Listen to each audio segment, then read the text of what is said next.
Okay, so my first Christmas as an auntie was awesome. Loved it, made loads of memories, ridiculous amounts of cuddles. Yeah, I just really, really enjoyed it. Um, so I'm going to go on now to give you all the reason why I am here and why I'm talking to you. Yeah, it got to January. Obviously, it comes after Christmas and New Year. Everything was great. Was still constantly around my sister's house, pestering her, fussing my nephew. There was a couple of roll your eyes moments even from my nephew. So yeah, maybe I was a little OTT, but you know, it used to make me happy. I loved spending time there. That was just my thing. I loved to do it. Had some very close friends that used to constantly ask me how he is. 9 times out of 10, one of my friends would be with me. Yeah, time was good. However, they say that you can always have too much of a good thing. Sadly, this was the case for me and my family. And I'm going to try and do this without getting really upset, which is easier said than done. Okay, so it got to the 26th of January 2009. I was on my way to work, despite at the time my boyfriend telling me not to go in because I hadn't felt very well all night. Just felt really nauseous and not well at all. Nothing wrong with me at the time per se, just felt a little bit unwell. But I had lots of work to do. I worked for a big insurance and pensions provider at the time, so you know, I just said, I'm just going to go in, work will make the day go quicker. I'm driving to work, which I didn't live too far away from where I worked at the time, and my phone frantically was ringing. Anyone that knows me knows I don't like talking on a phone when I'm driving. Why would anyone? It's idiotic. Sorry for all of you that do that. You're an idiot. But yeah, something just didn't feel right.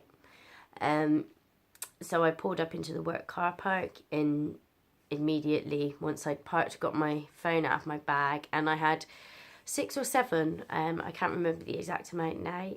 Certain things are a blur, which I think is probably a good thing. I had a phone call, well, like I said, several, from my mother, and I thought that this was bizarre, because my mum wouldn't ring me at 7 in the morning, frantically, one after another. At the time, I had a grandmother who was poorly. By poorly, I mean she was suffering with the cruel illness of Alzheimer's, which later on went on to the onset of severe dementia, which I will touch base on later on, because there is a little touch about that in my story further down the line. So I ring my mum back, and I heard the words that I hope, but sadly I know it will affect some people. I hope none of you ever have to hear the words that I heard on the phone that day. My mum was hysterical, to the point I thought it was my nan, because that was my mother's mum. I thought something had happened to Nan. She'd gone in her sleep perhaps, or she'd really deteriorated. That's what I was expecting to hear. Following that, I was expecting to support my mum, you know, with receiving the awful news that perhaps her mum had passed, or yeah. What I got told on that phone call hit me like I just hit a brick wall at 100 miles an hour.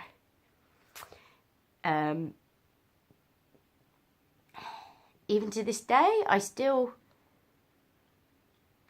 can't always muster up the words to say what it is. So I am sorry. I am just going to show you something. and it will explain what happened. And there's no reason for this other than the world is cruel.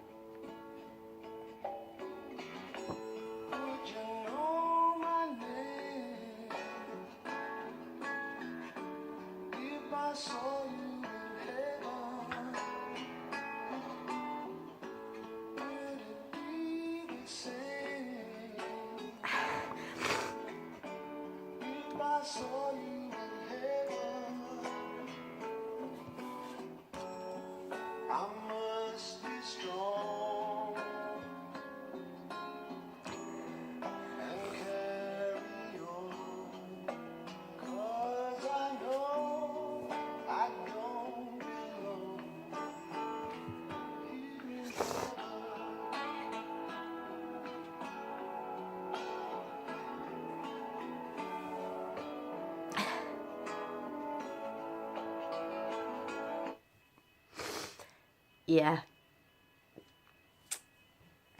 The worst day of my life. I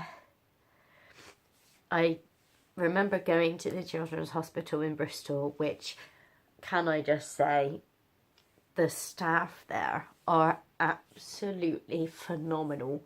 The support we received as a family, they sectioned off a whole room for all of the family to come and hold. I know some of you may find this strange, some of you may find this really upsetting, some of you may have experienced this yourself.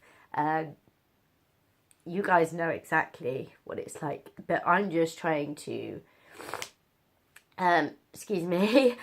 reach out to people, give you a bit of a understanding as to how it's been for me. But they were absolutely amazing at that hospital. They let us take as much time as we needed. They were absolutely phenomenal. All the family were able to come together. It's such an awful time to support one another. We were still all completely and totally and utterly in shock. But yeah, the 27th of January 2009 is a day that not just did my life change, life changed as I knew it. You know, I no longer had this beautiful bundle of joy to fuss and cuddle and irritate and drive mad, no doubt. But it was a day that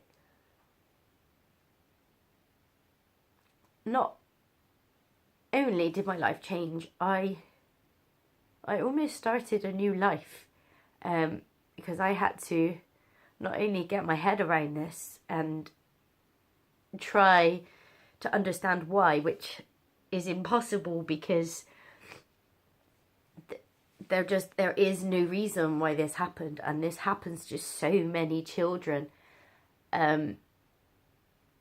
on a daily basis throughout the world, and it's just so cruel. I just can't explain it, and this is the full journey for me. I've not long been able to talk about all of this, because it is something that, not that I buried, but they say, you know, talking about all of this is part of the grieving process. I appreciate some people's grieving process is a lot shorter. Some people's can be a lot longer. But for me, the time this year, being 2017, just somehow felt right.